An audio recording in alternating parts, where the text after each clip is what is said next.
I am ready to rock for the November Scrawler Challenge. As you can see, I have all the most important things here. T, I'm looking at you. I've kept this beside me just as a sort of reference, you know, like a swatch reference, because as I discussed in the unboxing video, which I'll leave in the end card and down in the description if you haven't seen it, that these don't necessarily match up with the, I would say, slightly over ambitious swatches that we actually get from Derwent. So I'm kind of using that to help me. I'm kind of tight for time. I'm starting to film the Cavemas videos now, yay! So I'm going to be bumper filming today. And normally I would do like a preliminary sketch for this kind of thing, especially because I'm not working in pencil. So I'm throwing caution to the wind and we're just going to go for it and see what happens. And it means I can give you a bit of an opinion on this water brush also. From what I remember, they have changed the water brushes since I bought the Inktense set of this. And I'm wondering if they perform any differently. The old ones were okay. They could be a little bit unpredictable sometimes, but generally they weren't bad at all. I've got an idea in my head of what I want to do. I'm not really sure whether to go landscape or portrait for this, but I'm thinking portrait. So I'm going to use the pencil just as like a sketching pencil. That's going to be the kind of the gist of this here, but I'm going to try and keep my lines as light as possible. So I've just given myself a really rough guideline there, and I'm using my kneaded eraser here just to lighten this up as much as I can. Again, you guys will probably not be able to see the lines, but I know that they're there. Okay, I think that's about as pale as I'm going to get. So I want to start with just some base colours. I have found the easiest and quickest way to help yourself out here is just to have a scrap of paper to clean off your water brush on. Again, obviously if you're travelling you can use your little sponge, but I like to kind of try and keep stuff like that as clean as possible. I know I'm a bit strange with things like that, but it's just the way I prefer things. My watercolour palettes as well all look as if they've hardly been used. If it wasn't for the actual dents in the watercolour pans, you wouldn't know that I'd used them. I'm really sorry about the shadows today as well, guys. There's not a lot I can do about it. I've got light coming from all directions. The natural light obviously is not great just now, being where I am in the world. So I'm going to start with this graphite grey here. Now I've not wet these pans. Normally I would spray my pans, but I haven't done that. But I want to get a really light saturation of this. And okay, first things first, the lid doesn't seem to stay on the water brush very well. And I just want to start off up here. I see the nice thing about the Graphitint I find is you've got a little bit more time to work with it compared to the Inktense, so you don't have to be quite as cautious as you maybe would be otherwise, and you don't have to, you know, work quickly. And this is one of the things, if it wasn't for that, I probably would have done a sort of preliminary sketch in my sketchbook, but I'm kind of enjoying the more sort of painterly feel of this. And plus as well, I'm super pleased that we got the Langton paper in with this as well, because I've got confidence in the paper that we can get plenty of layers in as well. You know, the paper's capable of taking quite a lot of punishment. I do feel that the brush tip on this is a little bit on the long side. I suppose it's quite handy if you're wanting to cover really large areas. You can turn it, you know, almost at like a 45-degree angle to the paper, if that's what you're after. And it's got that versatility, but I'm finding it's a little bit on the flexible side. So this is just the basic background for my sky. After all, I never mentioned that at the start of the video. The prompt is Liquid Landscape. That is the Scrawler Challenge prompt. I didn't really want to go for a traditional landscape because it's something that I do quite a lot of when I'm painting in watercolour, so I'll change it up a bit. We're still doing a landscape though, but just not in the sort of traditional sense. Okay, my water brush is kind of starting to dry out a wee bit, and I've just squeezed the barrel very slightly and a huge big drops come out on the paper. So I would suggest that if you're wanting to reactivate the water flow, to do it off of your painting and then just make sure that it's flowing again. And I always use the back of my hand, and that's a habit I picked up from Peter Hewitt. from watching her YouTube videos when I first started out. So next I'm going to take this russet colour, which I don't think is russet personally. That doesn't look anything like that if you ask me, but hey, what do I know? And I just want to start to fill in some of my actual shapes here. And again, I'm going to spread this out, that, you know, I'm going to really going to dilute this. You can see really this is just a base layer. We're not doing anything exciting here. Now I'm doing a bit of a lifting technique here as well. So I've just used my water brush to saturate the paper. And then I'm just using a clean rag here to lift up some of the graphite, and you can see there it's come off fairly well. So it does have the lifting properties of watercolour, which is really nice as well, because you can get some pretty cool effects. But also, I've said this plenty of times before as well, it's easy to fix mistakes, which is good for me because I tend to make quite a lot of them with stuff like this. So when I'm working in this top part of the picture here, I'm starting to work over the top of some of the sky that I've put in. And it's up to you, you know, like the whole transparency thing is a really nice aesthetic. And for people that are watercolourists, you know, it's something that they quite often use to their advantage to have this, you know, a little bit of the hint of the layers showing through. It's something that when I'm doing something like this, I'm not really sure how much of that I actually want, because the thought process in my head, I just haven't got that far. So I would rather keep everything really wishy-washy to begin with until I sort of make up my mind, rather than, you know, going in all hammer and tongs and then being like, ah, crap. So that's the logic pattern, because I'm pretty sure at this point you're all looking at this going, what is this woman doing? But you shall see in due course. Okay, so I'm switching over to the slate green now. And again, this is going to be like a really watery layer, because this is where the liquid part of my drawing is coming in. And this is, I don't know if you're able to sort of have deciphered it by now, but this is going to be a sort of 3-tier waterfall kind of idea. You know, like 3 little separate islands, but you'll see what I mean in a minute. But I just need to get this colour down here. This is mostly dry. I'm not bothered if this bleeds over a wee bit, because I'm really going to be doing most of the work on the subsequent layers. I'm going to let it dry a wee bit, and I'll use that lifting property to take out some of the colour to give us a, you know, a much more soft sort of highlighted look. So you can see I'm really using this scrap of paper to get the saturation where I want it, this sort of base layer of colour. And I find that really helpful. You don't need it quite as much with the graphite though, as I say, because you've got time to spread it out and dilute it out. But I like to have an idea of roughly like where I am with that before I actually put the pigment to the paper. But again, it's maybe because I'm not so confident with stuff like this, you know, not because I'm not that experienced with it. So on this very bottom platform here, or bottom tier, the pond shall be filled up, as it were, and it's going to be sort of like flowing down over the side. So I don't know where the water goes after that. Maybe that's what the Scottish weather is. You know, maybe this is the Scottish water rain supply. There we go. So we've found a use for it already. Now, one of the other reasons I'm keeping this light as well is because I'm going to bring in the actual blue that we've got. We've got ocean blue and we've got dark indigo as well. So I don't want, because this is when it's in its sort of purer form, it is quite green. And I don't want too much of that going on because, well, it's going to kind of ruin things a little bit, I think. Okay, so now that I've got that kind of water flow in place, I can block in the rest of my actual ground and things. And then after that, we can start making this look a little bit more exciting and a little bit less wishy-washy.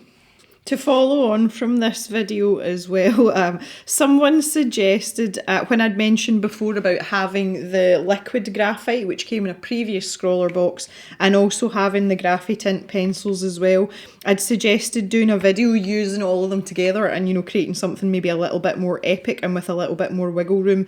And someone suggested it being a soluble graphite party. So that is what the title of that video is going to be, and I'm going to be doing that a bit later on in the month month just before Cavemas starts. So if you're into this kind of medium and it's something that you'd like to see a wee bit more of, that's something to look out for. Okay, so we're back to meadow here. I'm going to get a little bit of greenery in, obviously. So it's not going to be a colour cave video unless there's greenery involved. I'm going to have to give that a little minute to dry though. Ooh, okay, we diddling. Yeah, we're drier. Now, I don't know whether the dark indigo is going to be... It's really... Yeah, I'm a bit reluctant to put some of this in here because I think it might just be a little bit too extra. But we'll... Oh, why not? I'm just trying to keep in the back of my mind that when I'm doing this, that number one, I'm a person that can afford to go darker most of the time. And that has been a sort of ongoing theme for me with my graphite drawings, especially my doggo portraits, you know, my pet portraits. And I just don't, I still, even now, and that's been nearly, 3 years I've been drawing, and sometimes I'm just still not brave enough. And especially with the soluble graphite, and I noticed it with the liquid graphite last time we did one of these scrawler challenges, that there was loads of room for manoeuvre with the supply, let alone my own, you know, brain to paper conversion, as it were. So I'm trying to like keep that in mind so that I don't end up with like a really wishy-washy drawing. So really going in with the indigo isn't a problem, but I'm making it a problem. Does that sound really stupid? I hope not. I'm trying to be brave and just go for it. Now, I don't know what's going on with the nib of this water brush, but... Oh, there we go. No, we're good. So I'm going back to my slate green here. I'm kind of working tier by tier, and I probably shouldn't do that. But this here, there's going to be like some sort of spray here, and I do want it denoted in a, you know, in some colour. Obviously, parts of it would be white. You know, this sort of foam where the water's coming down and like hitting the next layer. I really wanted this to be a bit more gradual though. I've ended up with like a really harsh line round here. So that's obviously where the edge of the foam is. But I just kind of wanted it to blend in a bit better. But thankfully, so we'll just do a wee bit of reactivate and everything will be okay. She says, there, well that... So I don't know what's going on over here. That's kind of funky looking. Okay, so I'm going to go back with this russet. And I'm really thinking here about what's going on in terms of texture and shadow. I'm thinking the light source is coming like roughly from... I'm really lazy with light sources these days. Like I really, really am. I want to kind of try and lump it in with the texture, but not. That's really not helpful. I'm sorry. I know what I'm trying to say, but... I'm just not making a very good job of it. So that's the side that I'm really going to, you know, build up. So I'm starting to get the kind of intensity that I was hoping for. This is striking me, see, even as I'm doing this is striking me as very similar to my Imaginarium. You know, it's the same kind of landscape and terrain. And I've done this completely by accident. This is not intentional at all. But it's quite interesting that I've kind of, you know, I've done that. I'm trying to bear in mind as well that I do have that Midnight Black pencil. I seem to be able to get some quite nice, precise lines with this brush. See, now that I've kind of got the hang of it a little bit better, I'm managing to get some quite crisp outlines, which is kind of cool. I feel like this still needs to be darker on this side. So something I am finding about these pans is that the graphite isn't always evenly distributed. So in the likes of this, where I'm trying to get a really dark area in, it's not making it the easiest job because I seem to be getting a lot of pigment and not a lot of graphite there. And it's the graphite that's giving me that, you know, that nice sort of contrast and definition. But if you swirl about in the pan enough, it does sort itself out.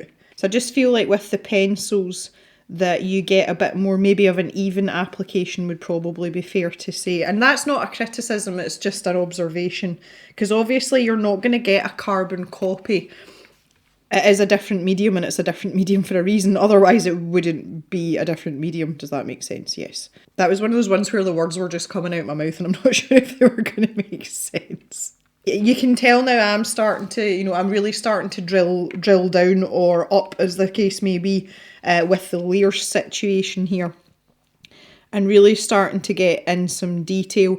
And again, for me personally, I feel like it's something that I need to work on when it comes to watercolour. I'm quite impatient with it.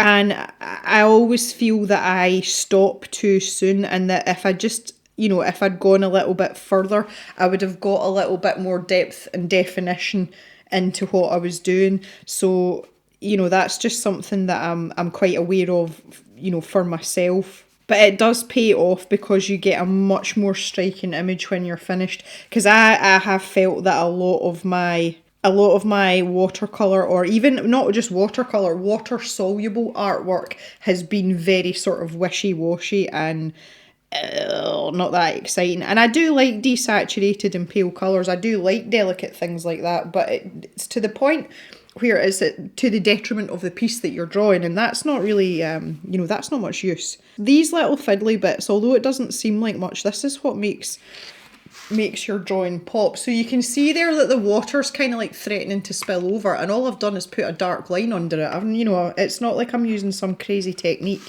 Okay, so I'm going to dip into this this meadow colour again, and I'm going to get some trees on the go just before I go any darker with what's going on here. And I've deliberately kept this nice and thick and saturated as much as possible. And maybe I'm even going to have a little tiny one on top of here for why not? Why not? Maybe one's tucked in behind here. Okay, so on this side now I know where my trees are going. I can... Oops, that is way too much. I can start deepening down this grass that's going on here. And while I'm waiting for that to dry, I'll just go back with my russet here. And I really need to start working on this in behind section here, because I need some sort of contrast between the two so they don't melt into each other. Now when it comes down near the water down here, I'm just going to grab this and dab away a little bit because I want to keep that quite soft, bearing in mind that there's going to be some sort of spray there. I haven't decided how far I'm taking that spray yet, but that doesn't really matter. Okay, so you can see that this is starting to pop forward a wee bit, and the more we work on that on this large part here, the better that that's going to get. I seem to have to keep encouraging this water brush. It's almost as if it's got tired and it's kind of reluctantly letting water down now. I keep having to give it a nudge. Okay, we're kind of starting to look like a picture now. We're getting there. Okay, I'm going to go back and grab this meadow green now. And I'm going to stick in another couple of trees down here. And the really nice thing about this is because you've got that transparency going on, you can layer up your trees. Maybe these ones are kind of having a jaunty angle, they're maybe kind of trying to lean in a little bit, keep a hold of the cliff that they're on. So we are starting to look a little bit more vibrant now as well, and I just find that this is a really slow process, and it's something that I have to be patient with and just keep going. I've just gone into that russet again. I've got an affinity for the russet for some reason. I really wanted to use this green grey, but it is grey. It's not... There's like virtually nothing green about that, and it's not really going to help me any here. So now to stop our trees blending into each other as well, can add in a little bit of this just in this background one. Just make this one in the back a little bit darker so that he stands out a wee bit more, and maybe even add in a little bit up here. That's going to be pretty dark. I'm going back to my slate green as well here. I'll need to wait till this dry. I'm so impatient with things drying.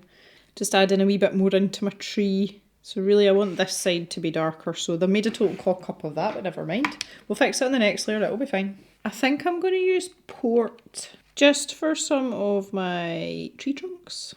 See, it's at this point where I really notice the water flow when you're trying to get those really nice fine details. Oh, like on my little tree trunks here. It's not always the best because you need to be very careful, very delicate. The water doesn't end up, like splodging everywhere. So yeah, there's that. Right, I've got a date with russet again. Come on, russet. Better already. got these lines to add in here. See, I'm able to achieve these really fine lines around here, which is so nice.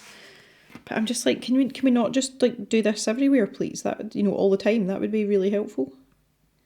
It's just as well I'm off from a proper job today. I've been sitting here for ages. I've been sitting here for nearly 2 hours. Guess what? I'm having fun though. So who cares? So I feel like I'm getting better distribution if I spend a bit of time, I'll just pull this back into camera shot, if I spend a bit of time sort of swirling about on the top of the particular pan that I'm going for, I seem to be getting much better distribution of the graphite versus the actual pigment. It's quite nice that this is drying quickly as well. It's making me happy. I've ended up with a sort of accidental clearing here. It must be where this tree's falling over. I love it when stuff like that happens and I don't even mean it. Okay, I'm going to rest my eyes from that for a bit and I'm going to go on with the sky a little bit more. And I kind of want to use this juniper colour, but I'm not entirely sure. I think I like the aubergine better. I just realised I'm out of camera shot, sorry. So I'm just finding where these clouds were and I'm just going to start building those up a little bit, because obviously we've used a fair amount of pigment. We're not there yet, but what's happened is it's made the initial grey layer just sort of pale out into nothing, which that was really what was supposed to happen, because it was just a base layer. But we still want these clouds to be around, so you know, got to do some work on them. So my clouds are starting to come back to life a little bit, which is nice. So we've got some lines in here as well. It's not completely infringing upon the rest of the picture, but it's just giving us a little bit of contrast in the background. So I really wanted to include this autumn brown colour, and it's actually making quite a nice shade for the sky. So what I'm doing here is I'm not flooding the paper, but I'm putting quite a lot of water down on the paper, and then I'm just lifting a little bit of the colour that I want and just splodging it in there, and then just sort of swishing it about a bit. Once again, another excellent technical lesson from Gemma at the Colour Cave. But you get some really nice effects with it, and if you feel like you want to take it a wee bit further, then off you go. I think I'm quite satisfied with what we've got going on here now. I am just swithering whether or not to use this midnight black just to add in a little bit more contrast, because I do think I still need it. One of the things that I am going to do is I just want to put in a couple of wee birds here. You know, just to make it look like it's definitely suspended in mid-air, and there's no two ways about that. So no, not overkill, but we just want just to give it that little bit extra something. Yeah, so I don't know whether this is going to ruin this or not, but I think I'm going to try anyway. And I'm probably not going to activate this and just use it more as a pencil, because we all know that that's what Gem likes to do. Because I've managed to get quite a fine sort of pointy point going on here. And you can see that if I just vary the pressure slightly, then it's not taking too much away from what's going on. The likes of this little tree here, I just feel as if he's a bit sort of, you know, he's kind of merged in with everything else. So if I just pop a little bit of that over the top, it's just giving me that wee bit of definition that we're needing. And again, these kind of like, because these were supposed to be like big sort of brushy strands. So by working with this pencil, I'm not really bringing an awful lot to the picture per se, but it's just those little finishing edges that sometimes can just take it, you know, from you being satisfied with what you're drawing to being really happy with what you've drawn. I certainly find that anyway, and I also find the easiest remedy for that is with a pencil.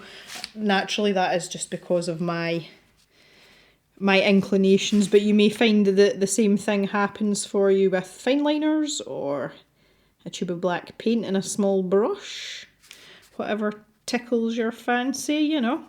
Yeah, I just want to give these clouds a bit of a helping hand in the odd spot as well. These ones up here seem to be much more defined. I seem to get on better with those. The likes of this one here though. See, amazing what you can do with a black pencil. Don't underestimate the black pencil. Okay guys, I think I'm fairly happy with this actually. It's turned out a lot more vibrant than I thought it would, but I really pushed myself deliberately to try and keep going in and keep going in so that I got some really nice contrast, but also so that the colours weren't really wishy-washy. And this is what I was saying in the original video. Look at them sitting in the pan there and look what happens when they're activated with water. Two completely different things, and you've got the versatility of having both of these in pencil format. But overall I'm really pleased with this Scraffy Tint set, and I'm so glad that it came in a Scrawlrbox. If it didn't, I would have to go and buy one, to be fair. So I am going to call this done. And that indeed is my liquid landscape for the November Scrawler Challenge. As always, I would love to hear your thoughts on the challenge itself and what you think about what I've done here. That would be nice. I think the only thing, if I realised how big this was going to get, I would probably have taped the paper down to stop it buckling, because it has buckled a little bit, but I hadn't really planned on doing these sort of wash type clouds, so you know, you can't have it always. But I'm quite satisfied with the result. I've had really good fun doing this, so I want to thank you very much for watching. Stay safe, look after each other, and I'll see you back in the cave on Sunday for another video. Have a good day everyone, bye for now.